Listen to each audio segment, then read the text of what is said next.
Como eu costumo fazer, faço um breve sumário antes de começar a entrar na matéria. Hoje vamos estudar o apelo que Charles Fitch, um pregador milerita muito destacado, fez aos mileritas e a todos os que quiseram ouvir esse apelo, e a maneira como esse apelo está ligado ao símbolo Babilónia do Apocalipse. O apelo que ele fez baseou-se em Apocalipse 18, 1 a 5 e Apocalipse 14, 8.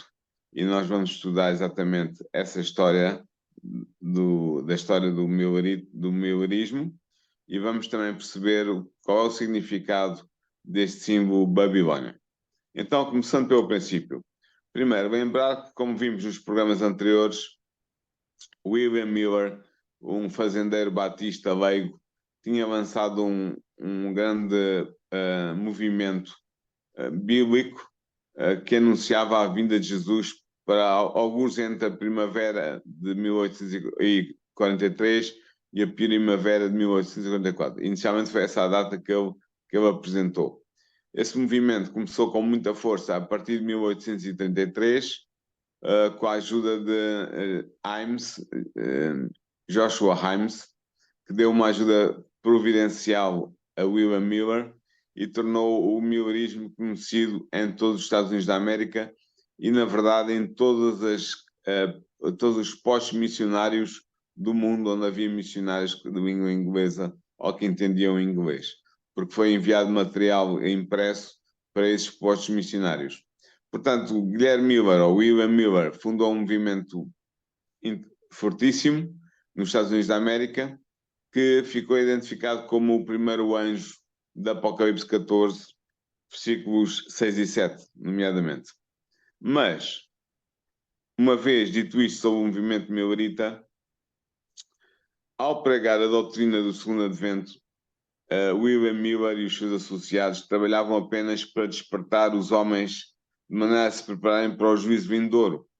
Eles não queriam, de maneira nenhuma, fundar uma nova seita cristã ou uma nova igreja cristã. E trabalhavam entre todos os grupos cristãos e entre todas as igrejas cristãs.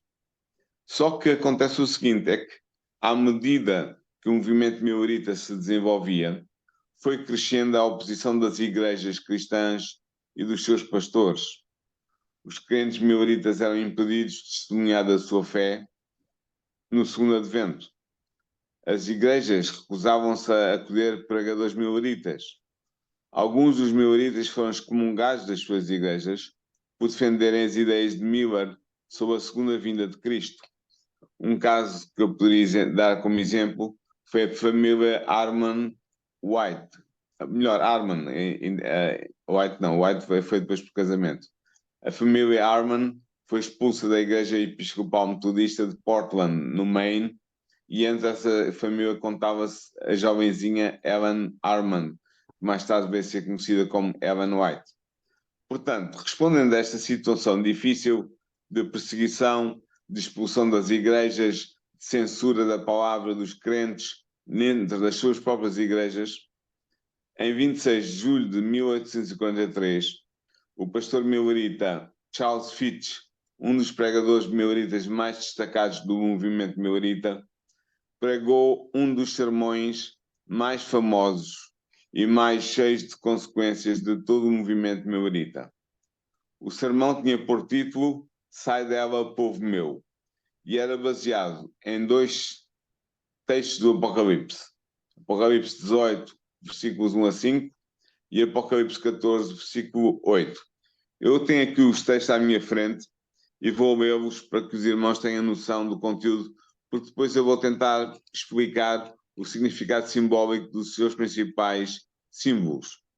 Então, Apocalipse 18, 1 a 5 diz assim: E depois destas coisas vi descer do céu outro anjo, que tinha grande poder, e a terra foi iluminada com a sua glória, e clamou fortemente com grande voz, dizendo: Caiu a grande Babilónia, e se tornou morada de demónios e abrigo de todo o espírito imundo, e refúgio de toda a ave imunda e aborrecível. Porque todas as nações beberam do vinho da ira da sua prostituição. Os reis da terra se substituíram com ela, e os mercadores da terra se enriqueceram com a abundância das suas delícias. E ouvi outra voz do céu que dizia: sai dela, povo meu, para que não sejas participante dos seus pecados e para que não incorras nas suas pragas. Porque já os seus pecados se acumularam até ao céu e Deus se lembrou da iniquidade dela. Este é o texto de Apocalipse 18, versículo 1 a 5. Foi o texto principal que Charles Fitch usou no sermão que eu me referi há pouco sobre o convite aos mileritas para saírem das suas igrejas de origem. Mas o outro texto está em Apocalipse 14, 8 e diz assim: e outro anjo seguiu dizendo: caiu Babilônia, aquela grande cidade, que a todas as nações deu a beber do vinho da ira da sua prostituição. Portanto, estes dois textos foram os textos base em que Charles Fitch se apoiou para pregar o seu sermão. Só que o que é que ele entendia por Babilônia? O que é que os mileritas entendiam por Babilônia? O que é que nós podemos entender por Babilônia? Esta imagem. Babilônia é o nome de uma cidade antiga, muito, muito antiga, das mais antigas da Terra. Mas o que é que em Apocalipse esse símbolo significa? É isto que nós vamos ver agora.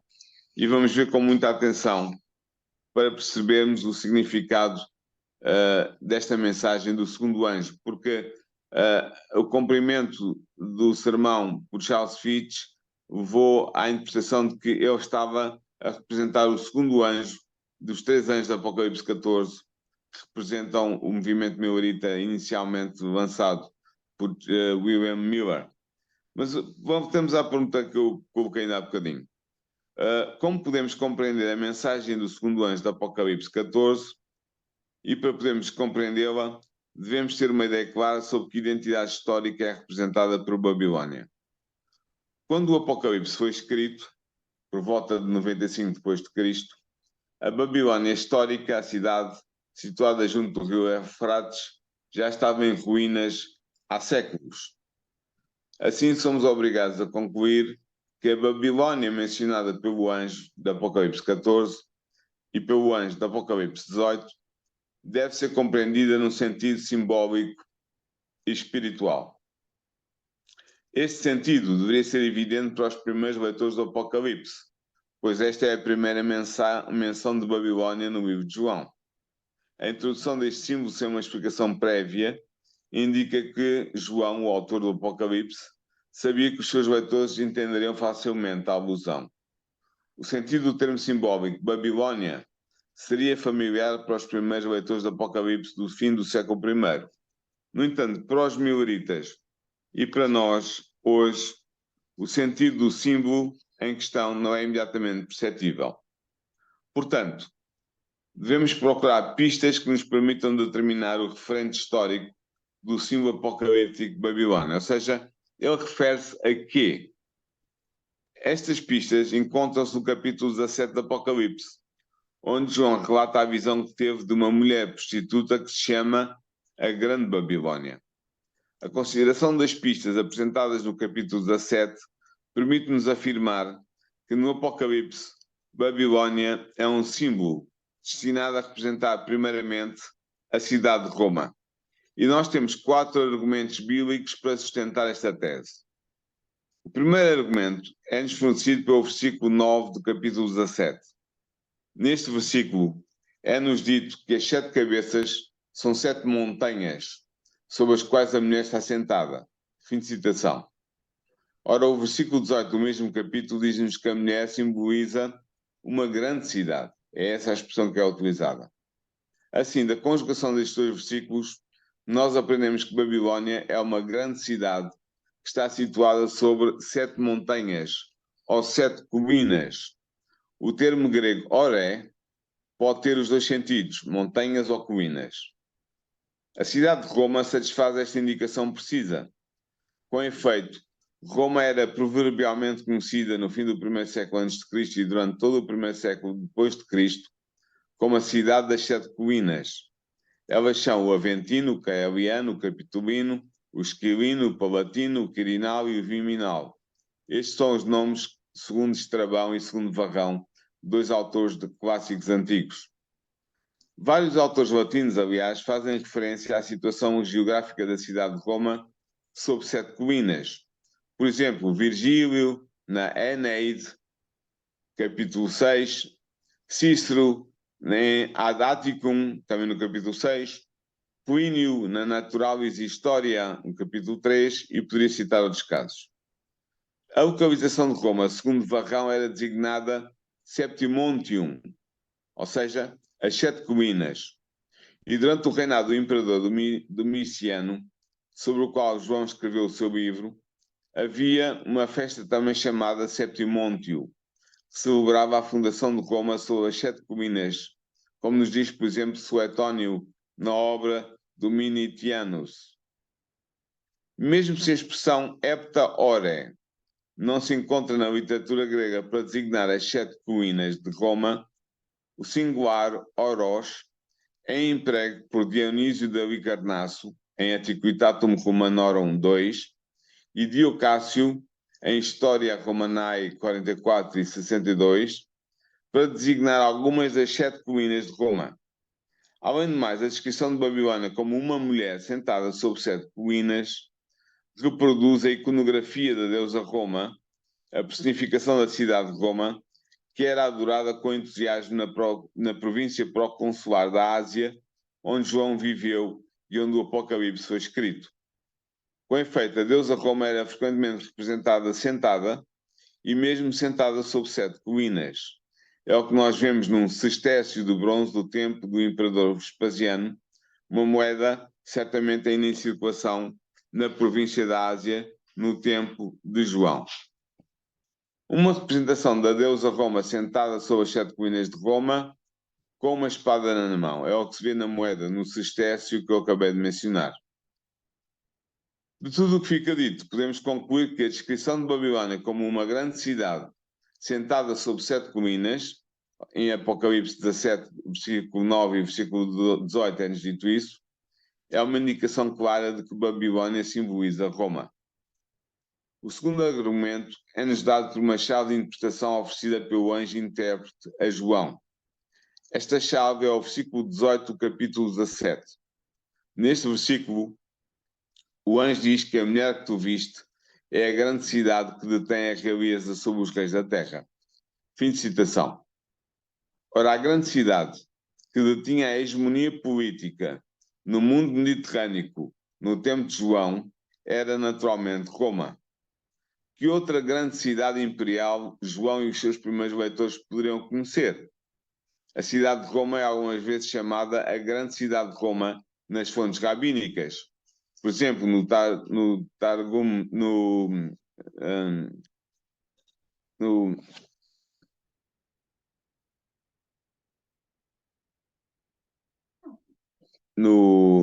bem, vou passar à frente, não me consigo lembrar agora do nome.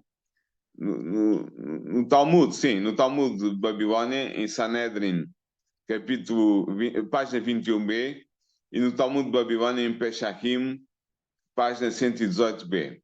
Tive agora uma branca, mas já me lembrei. E ela era frequentemente chamada a grande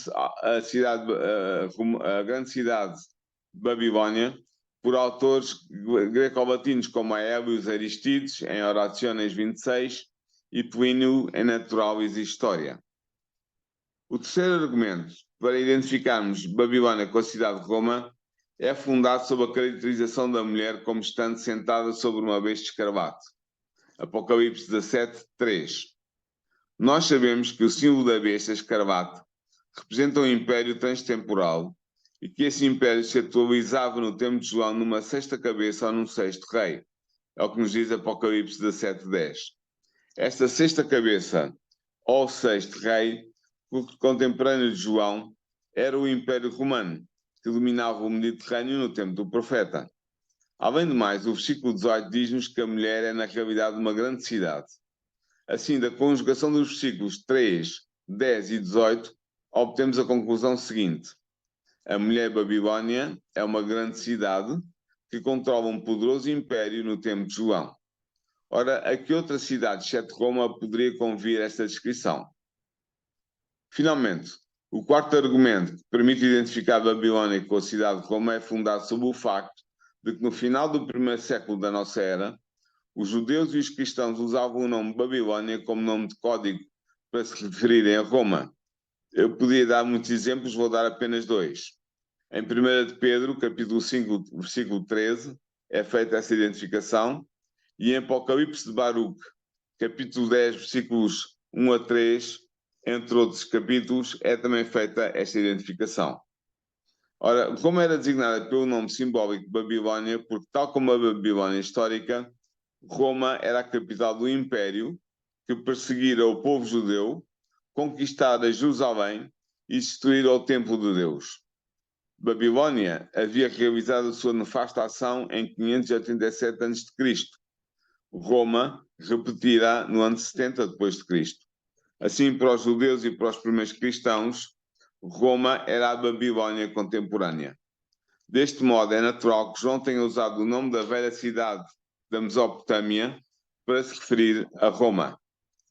Note-se que os primeiros intérpretes cristãos do Apocalipse estavam convencidos que João tinha efetivamente usado o nome Babilônia para designar Roma. Tanto Eusébio, na História Eclesiástica, no capítulo 2, parágrafo 15, como Tertuliano, no livro Adversius Marcione, no capítulo 3, parágrafo 13, afirmam claramente que, no Apocalipse, Babilônia designa simbolicamente Roma. Estes 4 argumentos que acabei de expor mostram de modo claro que o símbolo Babilônia representa a cidade de Roma. Esta identificação de Babilônia com Roma está de pleno acordo com a caracterização cronológica do Apocalipse. É evidente que a cidade de Roma existia já como potência político-religiosa no fim do primeiro século da nossa era, data em que começam a desenrolar-se as profecias do Apocalipse, e que o poder dessa cidade era então sentido por João. No entanto, a referência à Babilônia no texto dos 3 anjos implica que a realidade que esse símbolo representa deveria continuar a existir até ao fim, pois as mensagens dos 3 anjos são proclamadas no tempo do fim. Assim, dado que o segundo anjo anuncia a queda de Babilônia, como eu comecei por citar ainda há pouco, e dado que esse anjo é o símbolo do movimento eclesial manifestado no tempo do fim, concluímos que Babilônia existe ainda como potência político-religiosa no tempo do fim, isto é, no tempo que antecede a segunda vinda de Cristo. Deste modo, Babilônia não pode representar apenas a Roma imperial pagã. Ela também tem que representar a Roma cristal papal, se seguiu na história. Ora, se nós pudermos demonstrar, a partir de uma análise dos indícios que nos são oferecidos no capítulo 17 do Apocalipse, que o símbolo Babilônia representa não apenas a Roma imperial pagã, mas também a Roma papal cristã que se lhe seguiu, então a nossa identificação de Babilônia com a cidade de Roma concordará perfeitamente com a longa duração cronológica atribuída no Apocalipse a Babilônia. Ora, nós podemos apresentar 2 argumentos a fim de mostrar que o símbolo de Babilônia representa não somente a Roma imperial pagã, mas também a Roma cristã papal. O primeiro argumento é fundado sobre a oposição estrutural existente entre a mulher do Apocalipse 12 e a mulher do Apocalipse 17. De facto, existe uma oposição simbólica entre a mulher pura do capítulo 12 e a mulher prostituta chamada Babilônia do capítulo 17. Este paralelismo permite-nos interpretar e melhor apreender a identidade histórica de Babilônia, a mulher prostituta do Apocalipse. O sentido simbólico e a identidade histórica da mulher pura do capítulo 12 são fáceis de descobrir. A grande maioria dos exegetas está de acordo em dizer que a mulher pura simboliza o povo de Deus na história, a sua igreja pura e verdadeira dos tempos do Antigo e do Novo Testamento. Enquanto mãe do Messias, ela é filha de Sião, como diz Miqueias 4, versículo 10 e Miqueias 5, versículo 2, e enquanto mãe do remanescente da sua descendência, aqueles que guardam os mandamentos de Deus e têm o testemunho de Jesus, como diz Apocalipse 12, 17, ela é a igreja da nova aliança. Portanto, a identidade da mulher pura, a identidade histórica da mulher pura de Apocalipse 12 está bem determinada. Agora, por oposição simbólica, a prostituta Babilônia deve, pois, simbolizar uma entidade que é o oposto do povo de Deus e da sua verdadeira igreja. Ela deve simbolizar uma igreja corrompida e falsa. Mas como podemos nós compreender que a cidade de Roma possa representar concretamente uma igreja corrompida que está em oposição à verdadeira igreja de Deus de todos os tempos? A solução para esta questão é simples. A visão da mulher Babilônia do capítulo 17 não tem apenas em vista a Roma imperial pagã, mas tem também em vista a Roma cristã papal que lhe sucedeu na história. Com efeito, a Roma papal é a sede geográfica e a representação concreta da Igreja Romana. Ora, é bem sabido que esta Igreja apostatou no decurso dos séculos ao abandonar a sua profissão de fé original, ao adotar crenças e práticas pagãs e ao se associar com o poder político secular do Império. Assim, Babilônia simboliza também a Roma cristã papal e, por extensão, a Igreja Romana, que é representada e dirigida por ela. Ora, acontece que a história da cidade de Roma mostra bem a existência de uma transição gradual do poder imperial pagão para o poder papal cristão. Esta transição começa com a conversão do imperador Constantino em 313 d.C. e continua com a linhagem de imperadores cristãos que lhe sucederam e que chega até Rómulo Augusto em 476 d.C. A cidade de Roma torna-se então a capital do Império Romano, convertido oficialmente ao cristianismo, ou seja, depois de 313 d.C. Nesta Roma imperial cristã, nós temos a primeira fase da transição da Roma imperial pagã para a Roma cristã papal. Nesta fase é o imperador, ainda Pontifex Maximus, que dirige os destinos da Igreja. O Papa tenta conquistar uma maior influência no interior da Igreja, mas mantém ainda uma posição dependente da vontade do imperador. Com o fim do Império Romano do Ocidente, em 476 d.C., o papado exercerá progressivamente uma maior influência sobre a Igreja no Ocidente e o maior poder na administração civil da cidade de Roma. Com o Papa Gregório I, que reinou de 590 a 604, uma etapa importante é ultrapassada na emergência da Roma papal, pois este Papa toma nas suas mãos a administração da cidade e do Ducado de Roma. No século e meio que se segue, o papado procurará, com uma fortuna variável, manter o controle sobre a cidade e o Ducado de Roma. Em 754, o rei franco Pepino o Breve, após ter afastado a ameaça dos lombardos que procuravam apropriar-se de Roma, reconhece ao papado o direito de posse e de administração do Ducado e da cidade de Roma e do Exarcado de Ravenna. Tinha assim nascido o Estado Pontifical. A posse da cidade de Roma pelo papado será reconhecida por Carlos Magno em 774 d.C. e mais tarde, em 800 d.C., após o coroamento deste último, Carlos Magno, como imperador dos romanos. O processo de transição da Roma imperial cristã para a Roma cristã papal estava realizado. A partir de 800 d.C. e até 1870 da nossa era, a cidade de Roma será governada pelo Papa. A Roma cristã papal será assim a sede da Igreja Romana.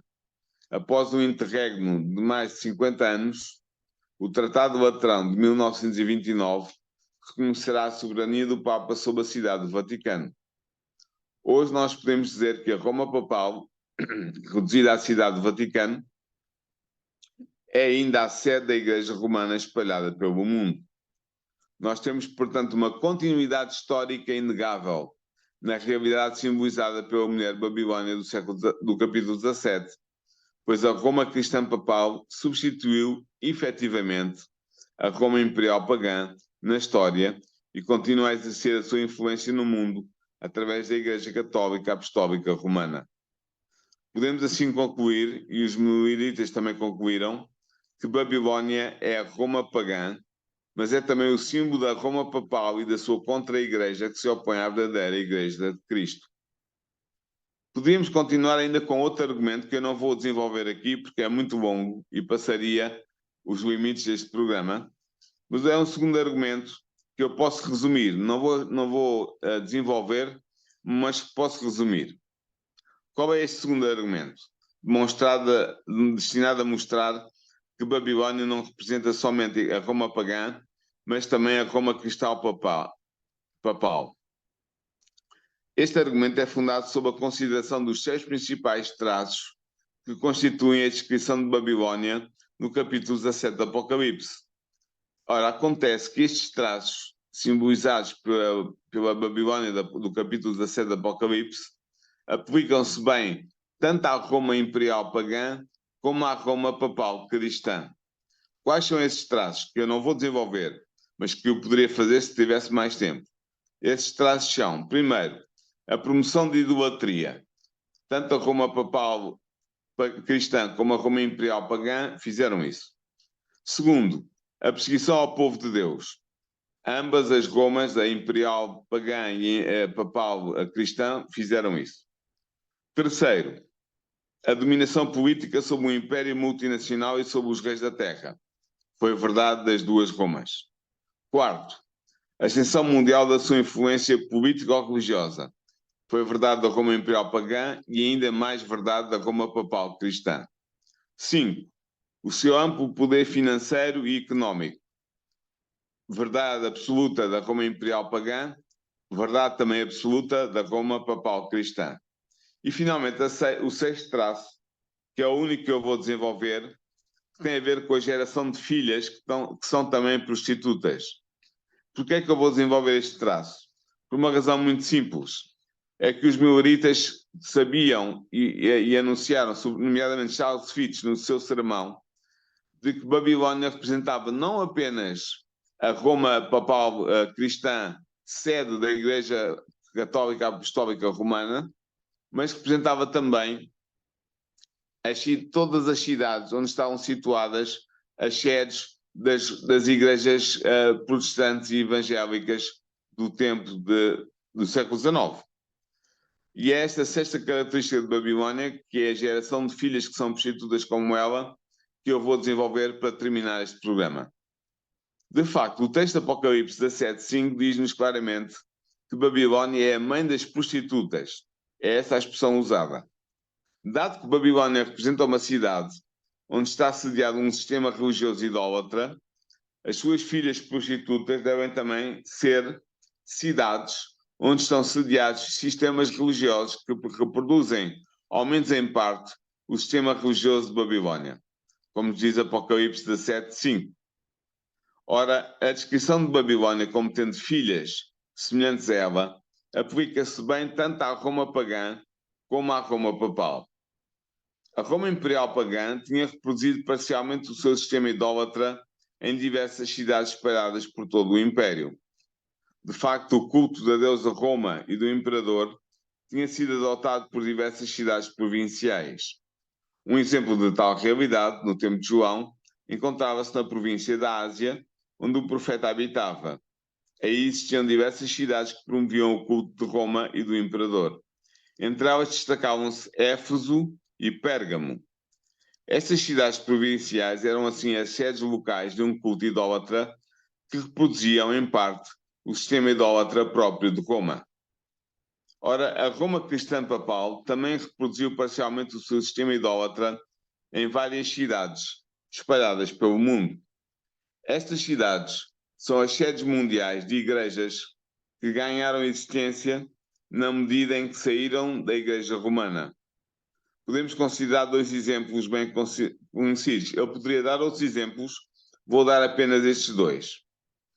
A sede mundial da Igreja Anglicana, que conta cerca de 77 milhões de fiéis e que resulta de um cisma no interior da Igreja Romana, localiza-se na cidade inglesa de Cantuária. As igrejas reformadas calvinistas, que contam cerca de 80 milhões de fiéis, também resultaram de uma cisão no seio da Igreja Romana.